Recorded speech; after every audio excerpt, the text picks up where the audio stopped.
नमस्कार मित्रमंडळींनो. तर आपल्या चॅनलवर नवीन असाल तर चॅनलला सबस्क्राईब करून घ्या. आजच्या भागामध्ये इकडे आता जो धैर्य आहे, धैर्य आता सावीला बोलण्यासाठी फोन करतो आणि त्याला सावीशी बोलायचं असतं. पण आता दामिनीच फोनवर बोलते, म्हणते की काय झालं धैर्य, बोल ना. तर आता सावीला ओरडायचं बंद करतात. त्या म्हणतात की सावी ती ओरडायला लागते.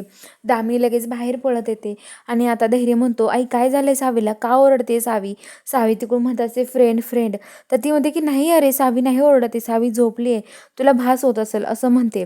तर धैर्य म्हणतो नाही, मला माझ्या सावीकडे यायचं आहे. तू खोटं बोलते आई, माझी सावी झोपलेली नाही आहे. तर ती म्हणते अरे खरंच झोपली आहे सावी. धैर्य म्हणतो की नाही. तर आता फोन बंद होतो आणि इकडे आता जो हवालदार आहे तो फोन बंद करायचा लाजबाज झालं. आणि आता धैर्य लगेच त्याचा मुंडकं ते दाबतो आणि म्हणतो की मला इथून लवकर बाहेर काढा. तर हवालदार ते घाबरून चावी कुलूप उघडतो आणि आता धैर्य त्याच्यातून बाहेर येतो आणि बाहेर येऊन तो पळायला लागतो तिथून. तेवढ्यात ते बाकीचे सगळे पोलीस येतात आणि त्याला सगळेजण पकडून ठेवतात. तो खुर्चीन ते उचलतो मारायला, पण आता ते सगळेजण मिळून त्याला पकडतात आणि ते मोठे साहेब डोक्याला हात लावतात. म्हणतात की काय झालं हे सगळं, बरं झालं थोडक्यात वाचलो, नाहीतर धैर्य पळून गेला असताना खूप अवघड झालं असतं, मला दामिनी मॅडमनी सोडलंच नसतं असं म्हणत असतात. तर इकडं आता जी सावी आहे ती सावी खूप रडत असते. ती म्हणत असते की काय करायचं आता, मी काय करू असं म्हणत असते. आणि ती म्हणत असते की आता खूपच अवघड होईल माझंवालं असं म्हणते. आणि आता लगेच ती म्हणते की काय करू मी. तर आता सावी जी असते ती म्हणत असते की ते घाबरलेली असते पूर्ण. तेवढ्या तिथे जो विलासन ते आहे ते तोंडाला काळा लावून येतो विलास, तिथे तिला घाबरून देतो. तिकडून भास्कर चाकू घेऊन येतो आणि आता चाकू घेऊन आल्यावरती इकडं विलास म्हणत असतो मला घाबरती का, घाबरती असं म्हणतो. आणि तो तिथून जातो. विलास येतो आणि विलास चाकू घेऊन तिला मारायला धावत असतो. तर ती म्हणते की आई हे मला मारू नका, ओरडत असते, खूप घाबरून जाते, एका साईडला जाऊन बसते. तेवढ्यात आता तो तिच्या हातातला ससुल्या घेतो आणि ते ससुल्याचा कान कापतो.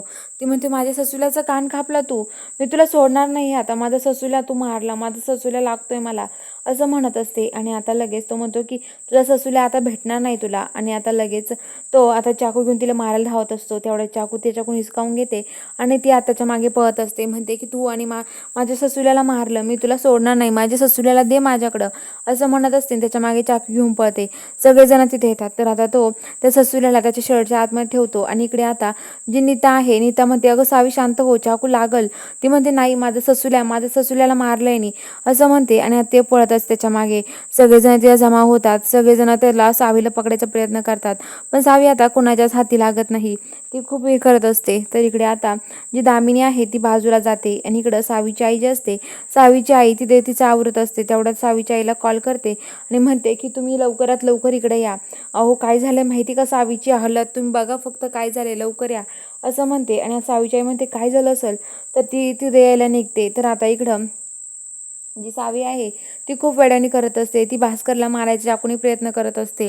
तेवढ्या सावीची आई येते आणि सगळं बघून ती थक्क होते. ती म्हणते काय झालंय सावी तुला, अगं शांत हो ना. तर आता सावीला खूप त्रास होत असतो. तर आता ती शांत करण्याचा प्रयत्न करत असते. तर आता लगेच तिथे जो धैर्य आहे, ती भास्कर विलास आहे, त्यांना खूप मजा येते. तेवढ्यात सावीची आई येते, ती ही सगळं परिस्थिती बघते. ती म्हणते की हे काय चाललंय सावीचं, सावी शांत हो. तरी पण सावी शांत होत नाही. तर आता लगेच सावीची आई दामिनीला म्हणते अहो सावीला आता वेड्याच्या हॉस्पिटलमध्ये न्यावं लागेल, आपला नाईलाज आहे असं म्हणते. आणि आता लगेच जी दामिनी आहे ती वेड्याच्या हॉस्पिटलमध्ये कॉल करते. वेड्याच्या हॉस्पिटल माणसं येतात, नर्स आणि त्या, आणि आता सावीला पकडून त्या घेऊन जात असतात. तर इकडे धैर्य खूप मोठ्याने ओरडत असतो सावी सावी, त्याला खूप सावीची आठवण येत असते. तर चला बघूया आता पुढील भागात काय ट्विस्ट असणार आहे. बघायला चॅनलला सबस्क्राईब करून घ्या.